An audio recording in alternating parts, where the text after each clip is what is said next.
Welcome to my channel as seen by V, and I'm going to be talking about Married at First Sight, episode 4 today. Thank you for watching. Please stick around, like, comment, share, subscribe, and please share your thoughts down below. Let me know what you think about the episode. Let me know what you think about the review. Let's go ahead and get into it. Questions that need answers for this episode. Why won't people communicate? Do we like the name Becca? Who is going to save our poor Miss Nikki baby from this terrorist? Let's get into this and more as we get into this episode. So we start the episode out with all the couples waking up. They all did sleep together. It seems like everyone is in pretty good spirits. As I said, I knew that Marissa was gonna ride that like a soldier, and yes, she did. Yes, she did. It's very apparent through the episode that they have made a physical connection.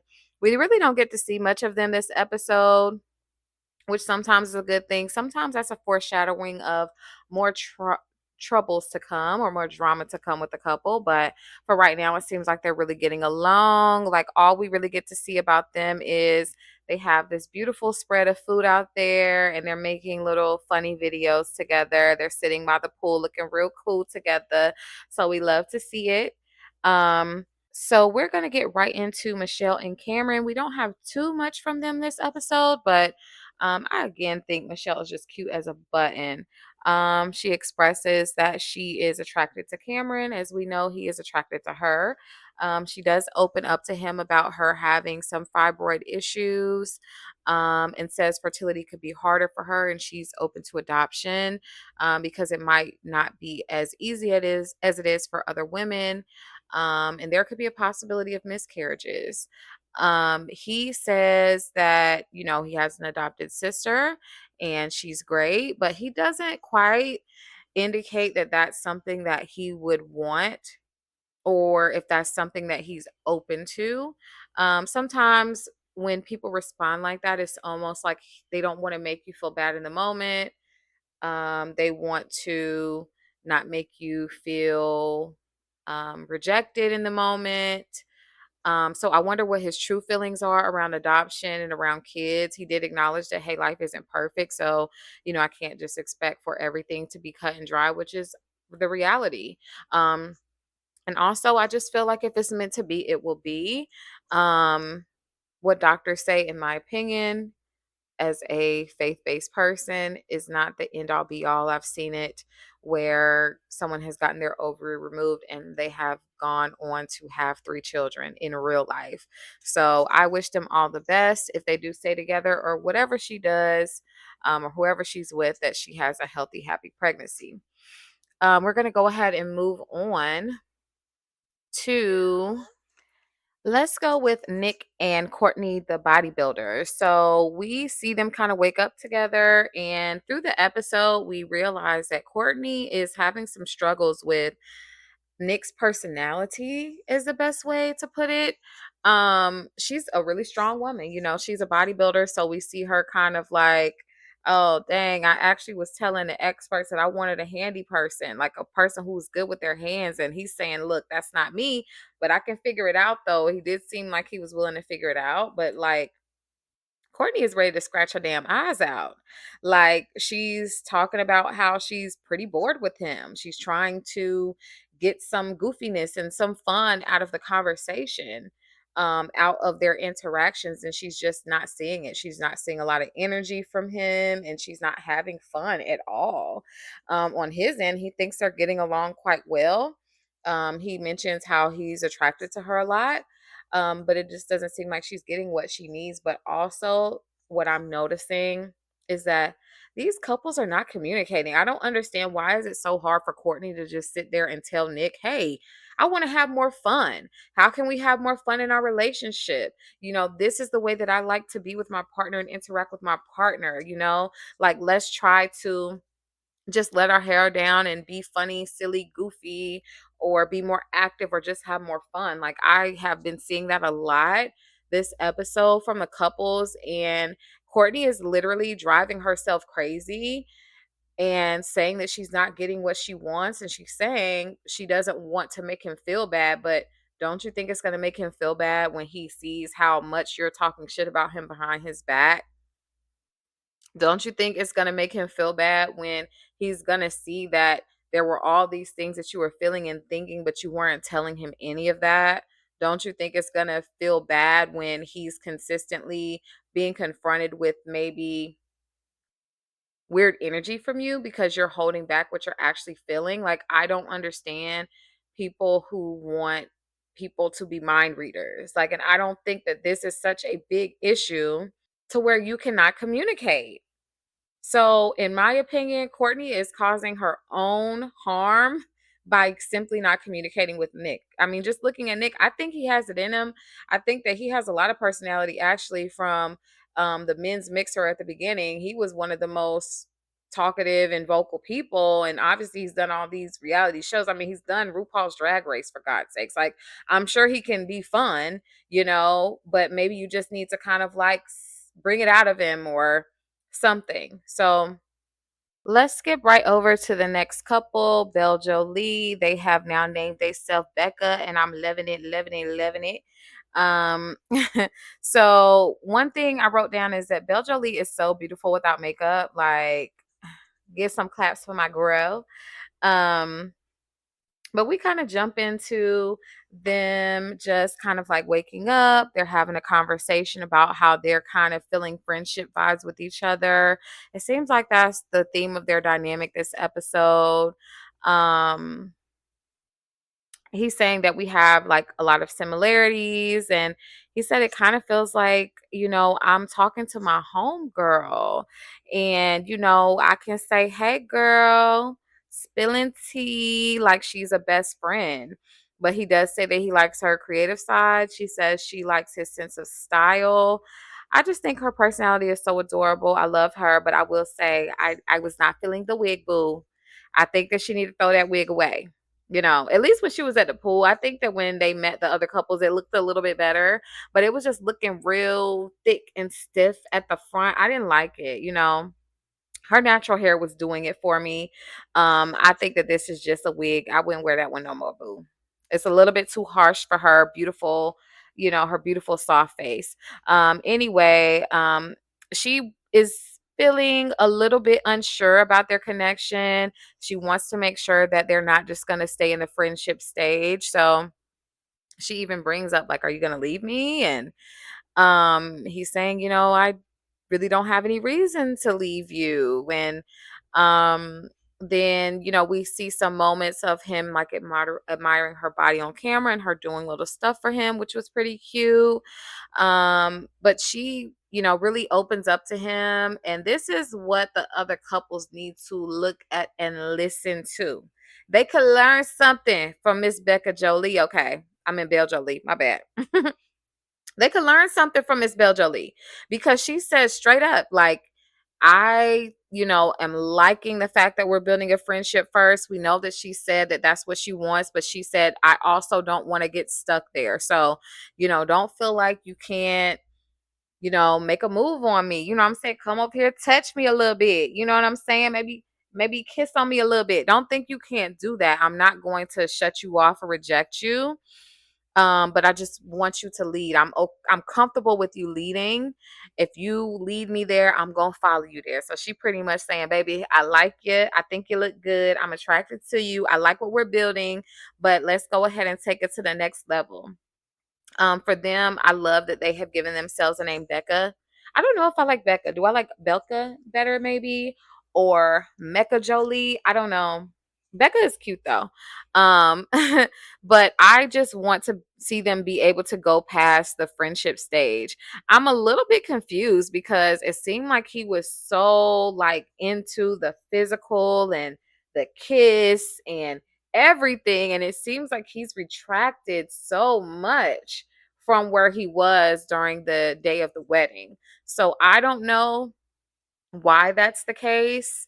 um I hope that they're able to really push it past that point.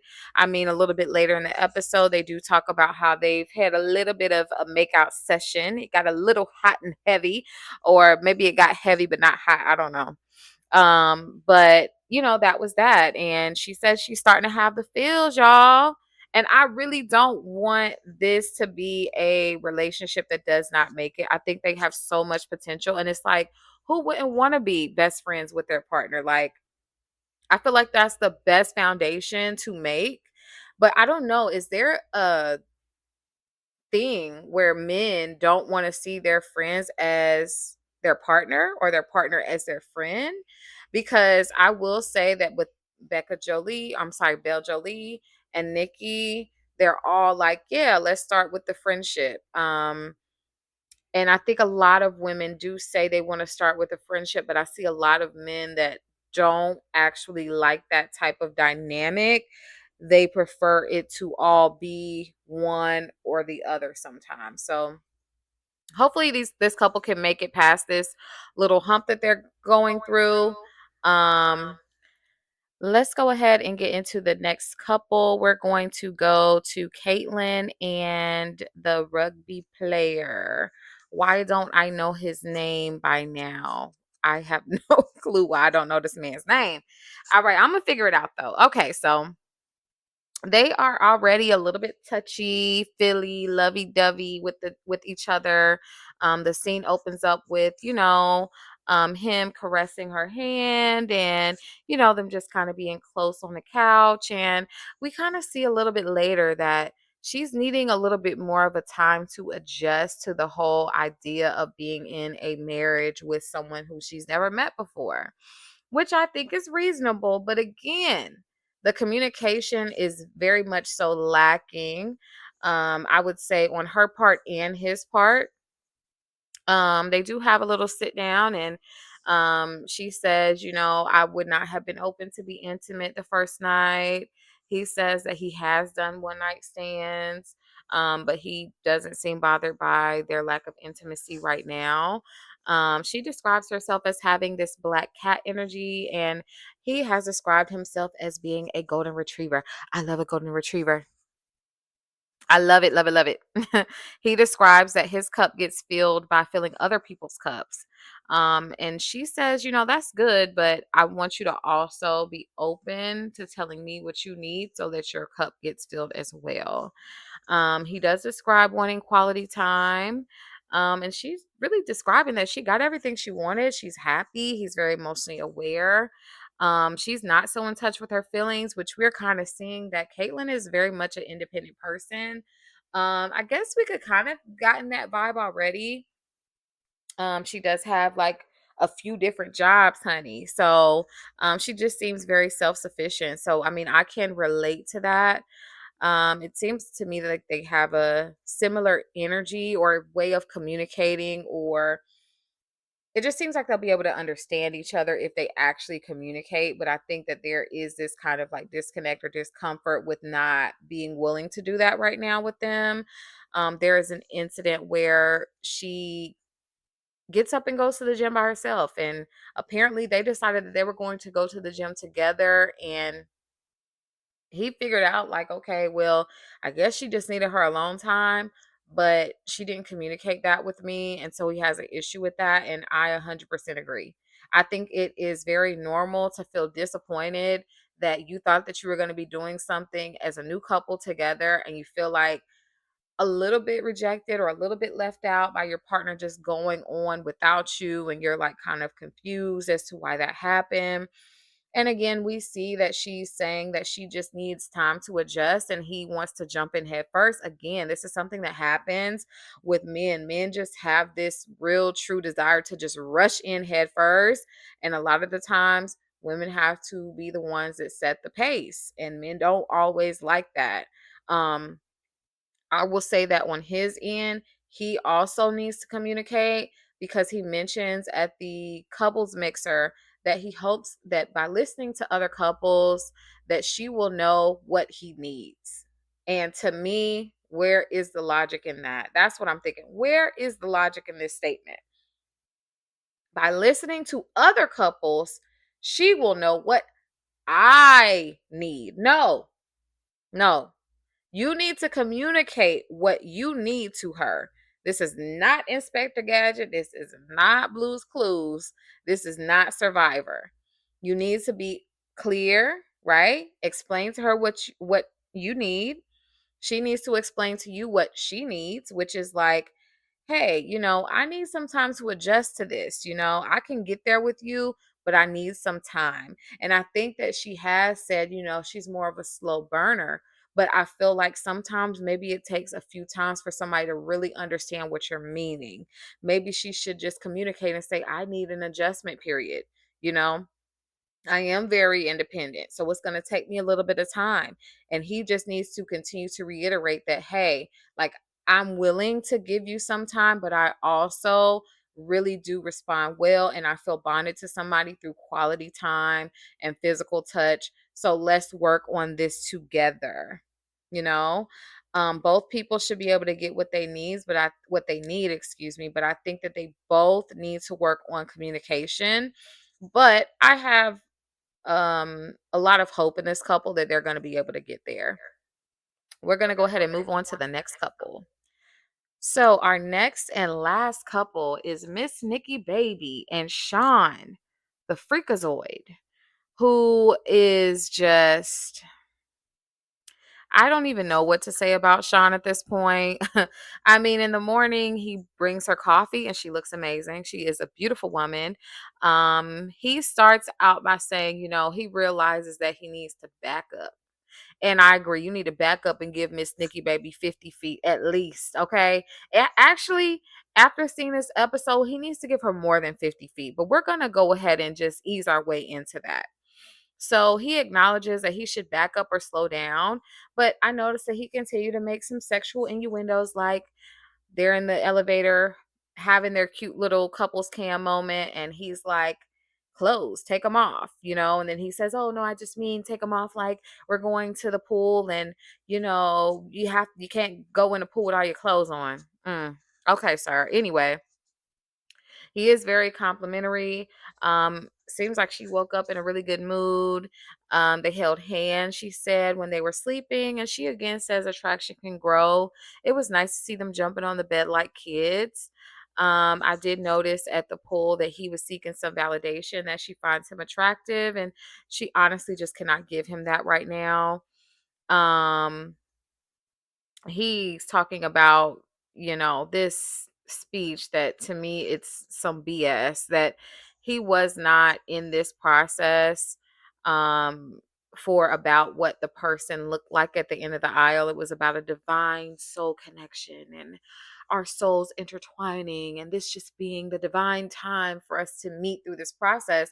And we know that's not right, because we know that's not accurate, because he was saying a lot of things regarding how his partner looked, how he wanted his partner to look. Even when he sat down with her, he said that he was getting a 10 in personality with other people that he's dated, but he wasn't getting a 10 in looks, and he didn't want to settle either way. He didn't want to settle on the looks part. He didn't want to settle on the personality part. So it very much so was about looks. So he's been telling a lot of lies up until this point, and he continues on with it this episode. And I think that his lies are becoming very, very, very apparent this episode. He continues to say that the old Shawn had to go away for him to be the person that he is now and be ready for a relationship. He describes that he was very, self-focused, that he put himself first. He was first all the time. Everyone else was second. It was all about him. She actually can relate to that in the sense that she was very self-focused and self-serving, I guess, in relationships, and she's ended every relationship that she's been in. Um, and I think that that actually makes him a little bit frightened, which may be the feeling behind him being argumentative at the pool. Um, she communicates to him that, hey, you're being an academic. It's not like you're connecting with me as a person. It seems like you're interrogating me. And to me, he asked her, well, what are some ways that you've grown from that? And I think she gave a really clear and specific example. She said that in her previous relationship, she would not really explain her feelings. She would expect a man to read her mind. Now she knows that she's going to give a why on what she's feeling, why she wants things to be a certain way or what she wants out of a relationship instead of just refusing to communicate. So to me, that was very specific, and I don't understand his issue with her answer. She did mention that she didn't want to get into all the specifics of the relationship, but I don't think that it was necessary for the question. I mean, I think that his answer was very, very general, more general than hers. Um, I'm seeing a pattern with him. So there is another argument. He is such an argumentative person.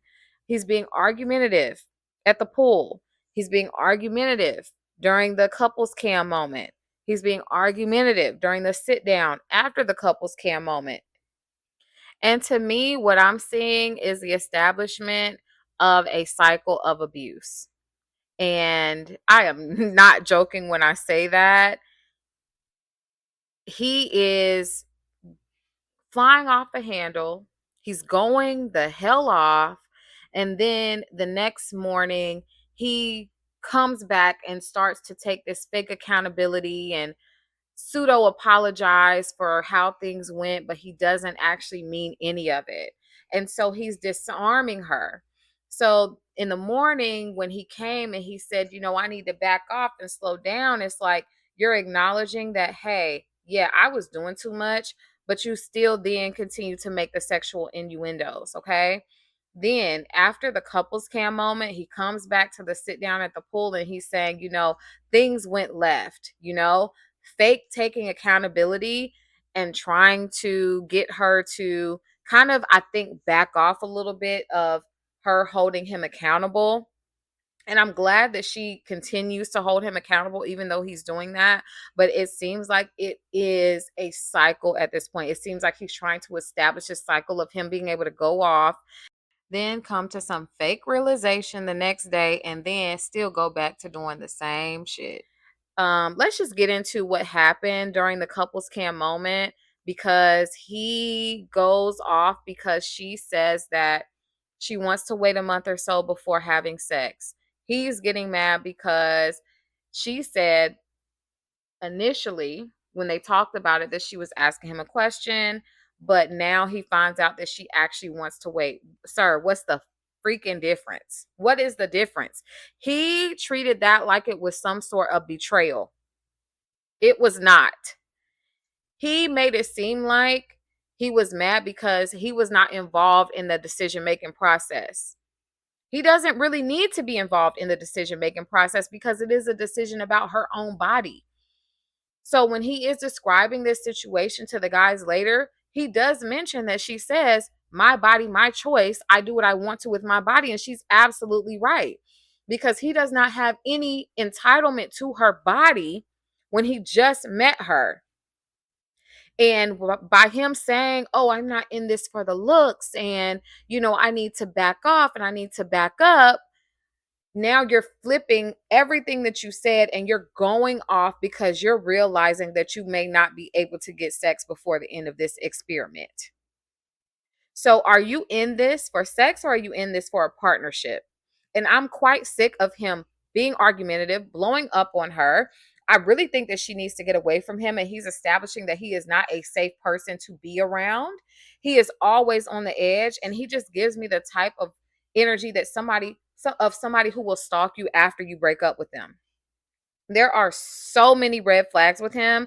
I personally think at this point, somebody needs to intervene and save Nikki from this situation before it continues to escalate. I want to see the experts come in right now and sit down with them and tell them that this has to stop. And honestly, I feel like Nikki needs to walk away from this experiment right now because I don't see this getting better for her. If this man is so hard up for sex, then he should get a 304 who will give him the services in exchange for some compensation and go on about his business. Now, he is telling her, oh, it's about the process of how we decide to communicate. He likens this whole blow up to just different communication style, and it's absolutely not that. He is a damn gaslighter. Okay. He says he's willing to work on the communication. He's not her enemy. He wants to be her teammate. He wants to learn how best to love her, but that is absolutely opposite of what his actions are showing. Okay. She tells him, rightfully so, that the way that he communicates is like a debate, it's like a courtroom, and she doesn't feel like he's communicating with her as a human being, much less his wife. She wants him to listen to her and stop cutting her off every time she speaks, which we have seen him do it. She says you're being very rough and robotic, and I completely agree with that. And she says that he does not create a safe space for her to be heard and understand, and he does not speak from his heart, but rather his mind. I think that he's speaking from a place of insecurity. He's speaking from a place of entitlement. He's speaking from a place of maybe a bruised ego. And just also, I feel like he's speaking from a place of poor character.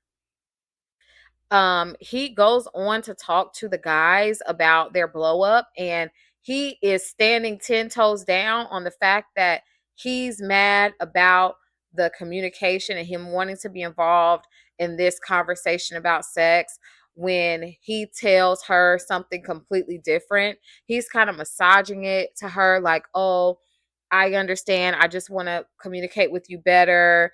And, I want to learn how to love you and serve you." But to him, he's standing 10 toes down in front of the guys. And I feel like he's duplicitous as fuck. He is duplicitous as hell. He's a liar. He's a gaslighter. He's an abuser. He's a sexual deviant. I want them to get Nikki out of this situation because this is trauma waiting to happen. And I don't want to see Nikki be traumatized by this man. So for this couple, I am actually hoping that they break up immediately because this is not going to end well. Shawn has showed us so many red flags, and it's only been a few days.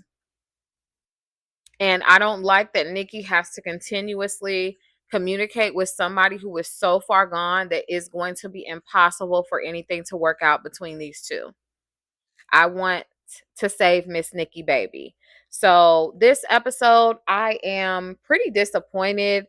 I do not want to see Black women having to deal with this crap. I don't want to see no women having to deal with this crap. I mean, let's be real. I don't want to see any woman having to deal with somebody like Shawn.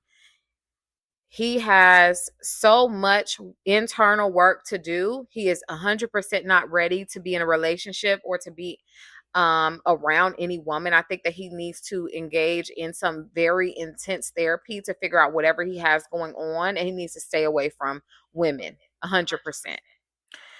Okay, so now we're gonna move on to our last couple. I almost forgot about Tori and Felipe. I don't know how because they had a lot going on this episode. So, the first thing I noticed was that Tori and Felipe they wake up in each other's arms. Tori is happy.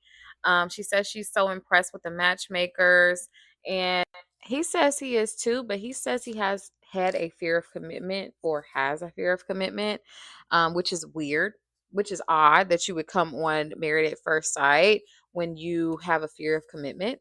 Like what? But he says, as of right now, quote unquote, as of day one, quote unquote, after the wedding, quote unquote, he's thrilled. And to me, I don't like that because it sounds like your commitment depends on how you feel at the moment. And commitment should be a decision that you're making to be committed to the person that you are committing to.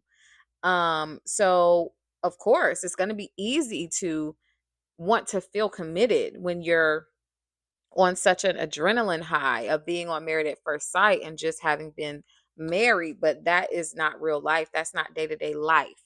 Okay, you're not going to have all of this dopamine. You're not going to have this dopamine rush every single day, this adrenaline um rush every single day. So my question is he going to be able to be committed even when day-to-day life sets in? Um, he is not an ugly guy. She does seem attracted to him. They do have a sit down and they have a conversation about her past and his past, and he is honest with her. He says that he has cheated before in the past. He says that he does not feel that he's going to cheat on her because he feels so lucky and doesn't want to F it up. He continues to say this weird thing that his brain blocked out his previous cheating because he was so ashamed. But he also mentions that he never ever even told the girl. She had to find out from someone else. Um, so he has not truly been accountable to her over that, it seems like. Um, he also talks about how, he wants to be honest with her about it. But to me, honesty is not where it stops. It seems like with him, everything is just open ended. It doesn't seem like he's come to any conclusions with himself or any solutions. He's not proactive about anything at all and just seems a little bit irresponsible in the realm of relationships and commitment. Um, so I don't really like that for Tori. I think that he's not showing that he has the intentionality of somebody who's ready to be married. And of course, he's happy that he got married to somebody as beautiful and as wonderful as Tori. But that doesn't mean that he's ready for right now. You can only fake it and pretend and put on a good face for so long before you show who you really are and before your habits really come out. And he just seems like he's just always lived this wild, crazy life. And I don't know if he's in a space where he needs to be married or where he's ready for marriage. So I 100% agree with her saying that she doesn't believe that it's once a cheater, always a cheater, but she does believe that you have to do that work internally to come to the decision that you are not going to do that anymore. And I just don't see any type of growth from him. He does say that he's ashamed of it, but I don't see him, you know, having anything for us to kind of grab onto or latch onto that lets us know that he has truly understood like what he did, why he did it, what made him do it, what will prevent him from doing it again. It can't just be the luck of the draw. It can't just be left up to your feelings that day. And that's kind of what I'm getting from him. Um, she goes into detail and says that, the girl who her ex was cheating on her with actually reached out to her and she got up out of there. In less than 24 hours, she was out. And, I think that's also, it should be indicating to him that, this is not a game, it's not a joke, and he should take it seriously. And I just don't know if he's mature enough to do that. So another thing that he brings up to her is, religion. And he says that he's an atheist. She says that she's a Christian. He says that his family is Catholic. He grew up Catholic. His sister is more spiritual, but he is definitely an atheist. And, she says that, religion is a big part of her life and she wants her children to be baptized. And he says that he's okay with that if it's something that's important to her, but I can tell that he is truly just a person who doesn't believe. So I don't know if she was okay with that or not. Um, Obviously, you'll want somebody that, typically people will want somebody who kind of believes the same thing that they believe in, because that can be a conflict. But she doesn't say anything 100% that lets us know that she's just like really not okay with that. Um, so Tori and Felipe, um, I thought that they were a pretty decent match at the beginning, but the more that we go on, I am just seeing that Felipe is probably not ready for the type of relationship that Tori is ready for. And that Tori deserves, honestly. I think that she's just an awesome woman. And I think that she deserves somebody that's going to be ready for her and not somebody who just lucked up on her and is going to try to put on the best show and act that he can so that he can keep her because she's completely out of his league, you know? And out of your league is not just finances or looks or whatever. It just seems like she's just a grounded person.